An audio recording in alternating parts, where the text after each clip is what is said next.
Hello, and welcome to episode 406 of Prog Reviewing. Today I'm talking about Steve Hackett, the man, the music, the myth.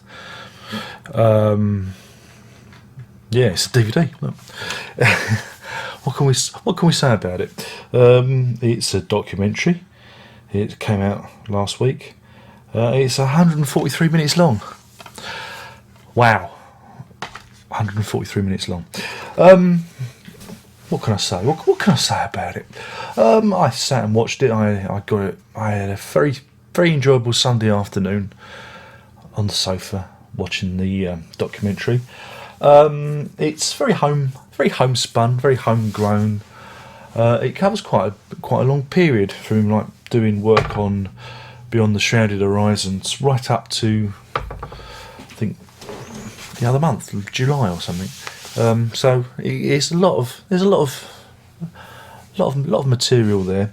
Basically, Mr. Hackett talks about his life and career with and without Genesis. There are bits that are there, and there are bits that are missing, and you know these things are never perfect. As we remember the sum of the parts documentary put out by Genesis, where there was a distinct lack of Hackett. I think this has been released to address that deficit, and it's great. You know, you sit there and you listen to Hackett talk, and again, he's a very personable young chap. He's a very good talker, and I could listen to him all afternoon talking about stuff with a great sense of humour. I mean, it's not perfect. Like I say, there are bits that are missing, albums that are left out, because they do mention like the obvious ones like Acolyte and whatnot, but there's some missing bits in the middle that I'd like to have heard about.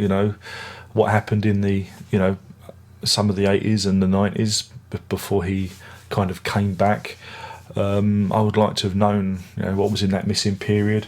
Mentions his first wife, mentions his third wife, but doesn't mention the second wife. Writ out of the story, a bit like again Steve Hackett being omitted from various Genesis documentaries. A bit unfair, really. I think there's a story there, especially when someone's responsible for your whole visual image, your whole look through your albums. But hey, he does mention his divorce, and it's obviously great pain for him. But that's one aspect of his career that's missing from the DVD. So yeah, what's really what you really want to buy it for is there's some interviews with Chris Squire on the disc. Indeed, we could say it's so far it's Chris Squire's last outing, and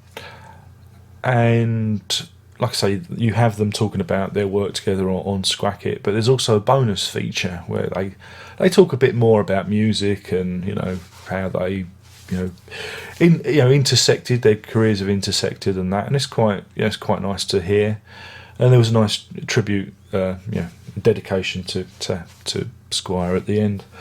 So yeah, I mean, is it the definitive Hackett documentary? Well, it's the only one, so it wins by default. And like I said, if you like to hear musicians talk about themselves, and you've got 143 minutes, yeah, it's good fun. I don't regret buying it because I enjoyed it. I'll enjoy watching it again in a few years.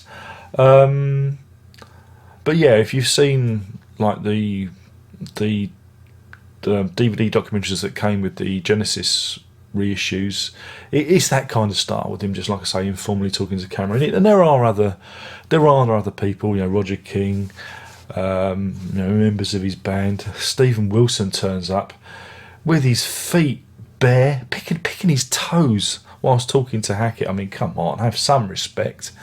But there you go. Each to their own. But yeah, I mean, I did enjoy it. I thought it was good fun. Like I say, none of these things are ever perfect because there's always questions that, you know, as a viewer I'd want to ask, and they don't get asked. So you've got to be grateful for small mercies. But yeah, if you like Steve Hackett and you want to find out what makes the man tick, and you like his brand of humour and the way he tells stories, you're in for a satisfying afternoon of entertainment, or morning, or evening even. Why does it have to be afternoon? Any time. It's suitable for any time of the day. Right, in terms of a rating, like I say, there's minimal extras, just an extra interview with Chris Squire. You know, it's a pretty standard documentary, but it does covers a lot of ground. And I think it was under a tenner, I believe, on the Wiener World presentation. Though it's funny when their logo comes on, looks like it's been taken off the old VHS. Looks like I bought it from some dodgy Chinese bloke in the pub. Wiener World or Wiener World, Wiener World. You say Wiener, I say Wiener. Let's call the whole thing off. You might want to have a look at your logo, son. It looks a bit, looks a bit bogus. Don't look boner at all. So anyway, yeah, I recommend it. It gets four harmonicas out of 5, because the harmonica plays a great role in this. That's 4 harmonicas out of, or mouth organ. We can do the mouth organ if you want. 4 mouth organs out of 5. And again, if you're a fan of Hackett or Genesis, you're not going to be disappointed. But there are gaps, which I thought was unusual. I thought it was going to be more definitive. There are gaps in the chronology which I would have liked to have seen filled, but hey, there you go. No one's perfect, least of all me, married a jobber, 23. There's a lyric in there somewhere. Anyway, I can't remember what I was talking about. What am I doing? Oh, that was it. My name's Darren Locke. I've been talking about Steve Hackett, the man, the myth. Might change the title. How about, Steve Hackett and the band, the music would have been better. Oh, that is what it's called. I'm making up the title. I don't even know what it's called. You come here every day looking for quality reviews from somebody you think who knows what he's talking about. You're mugs. You're all bleeding mugs. But anyway. Oh boy. But yeah, give it a spin. Do you reckon Steve will like this review? Do you reckon I'll get back in his good books now? Yeah? Okay. So that's it then. Only one more thing to say, and by Jiminy, if you don't know what it is, you really ought to get with the programme. Prog on!